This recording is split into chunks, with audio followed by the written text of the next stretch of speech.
10월 30일 목요일입니다. 오늘 우리들의 말씀 산책은 열왕기하 9장 1절로 3절까지입니다. 선지자 엘리사가 선지자의 제자 중 하나를 불러 이르되 너는 허리를 동이고 이 기름병을 손에 가지고 길르앗 라못으로 가라. 거기에 이르거든 님시의 손자 여호사밧의 아들 예후를 찾아 들어가서 그의 형제 중에서 일어나게 하고 그를 데리고 골방으로 들어가 기름병을 가지고 그의 머리에 부으며 이르기를 여호와의 말씀이 내가 네게 기름을 부어 이스라엘 왕으로 삼노라 하셨느니라 하고 곧 문을 열고 도망하되 지체하지 말지니라 하니. 9장과 10장에는 하나님께서 오므리 왕조 즉 아합의 가문을 철저하게 심판하시는 내용이 기록되어 있습니다. 그 주역이 된 사람은 예후라는 사람이죠. 그 심판의 내용은 참으로 끔찍했습니다. 아합의 아들 북왕국 이스라엘의 왕 요람도 죽었고요. 그리고 뜻밖에도 남왕국의 왕 아하시아도 죽습니다. 남왕국 유다의 왕이 아합의 가문과 무슨 관계가 있나 하는 생각을 가지기 쉽지요. 그런데 이 남왕국의 왕 아하시아는 북왕국의 왕인 그 요람의 누이 아달랴가 낳은 아들이었어요. 그러니까 북왕국 왕의 조카가 남왕국의 왕이었던 셈이죠. 아합의 외손자가 남왕국의 왕이 된 거죠. 그래서 그 아하시아가 그 요람이 병들었다 하는 말을 듣고 문상을 왔을 때 함께 죽게 됩니다. 그리고 아합의 아내인 이세벨이 늙어서 그때까지 건재하고 있었는데 궁궐에서 그녀를 던져요. 그래갖고 떨어져서 죽었는데 나중에 가서 그 시신을 찾아 장례해라. 가보니까 그 개들이 그 시신을 먹었다. 여러분 일찍이 나봇의 포도원을 그들이 강탈한 것을 두고 하나님께서 진노하셔서 너희들의 시신을 개들이 먹을 것이다. 그렇게 예고하셨는데 그대로 된 것이었어요.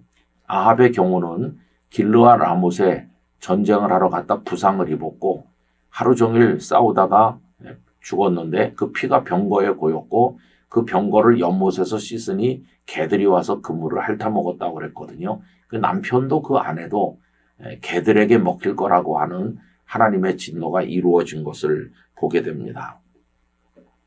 자, 그러면 이 무서운 심판은 어디에서 기인한 것입니까?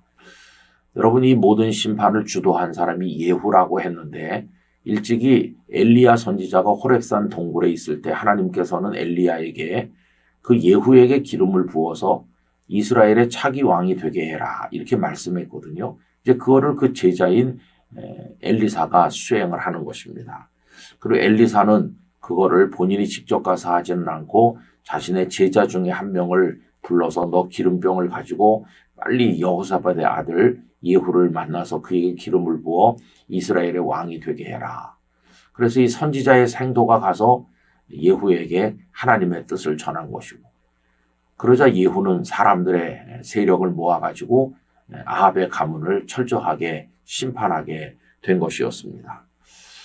그럼 여러분 결국 아합의 가문이 예후에 의해서 이렇게 심판당하게 된 맨 마지막 뒤로 들어가면 그 원인이 되는 어떤 그 모든 것을 주도하시고 지휘하시는 분은 누구십니까? 바로 하나님이십니다. 하나님께서 아합 가문의 죄에 대해서 진노하셨고 그리고는 엘리야에게 명령하셔서 예후를 왕으로 삼으라.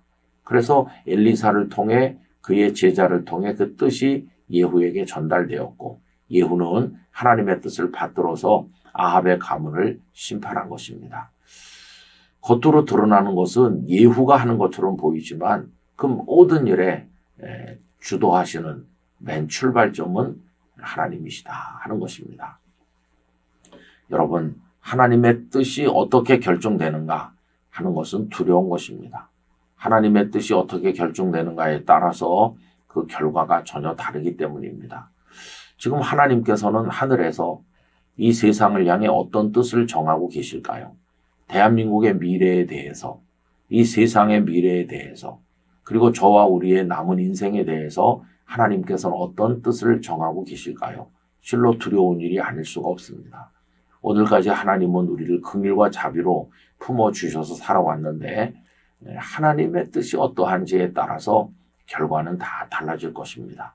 여러분, 지금 우리 눈앞에 힘을 가지고 으스대는 사람들이 많이 있지만은 우리가 주목할 것은 현상에 있는 그런 세력이 아니라 배후에 계시는 하나님이십니다. 하나님의 뜻에 따라 모든 것이 이루어질 것이기 때문입니다. 우리는 겸손과 온유로 하나님 앞에 무릎을 꿇고 우리를 향한 하나님의 뜻을 분별하기 위하여 기도하는 사람이 되어야 할 것입니다. 오늘도 신중하고 진지하게 하루의 삶을 살아가게 되길 간절히 원합니다. 존귀하신 아버지 하나님, 저희로 하여금 세상 역사 모든 심판과 축복의 배후에 하나님이 계심을 알게 하시고 하나님의 뜻이 어떻게 결정되는지를 주목하며 하나님 앞에 바로 서는 성도로 살아가게 하여 주시옵소서. 예수님의 이름으로 기도하옵나이다. 아멘.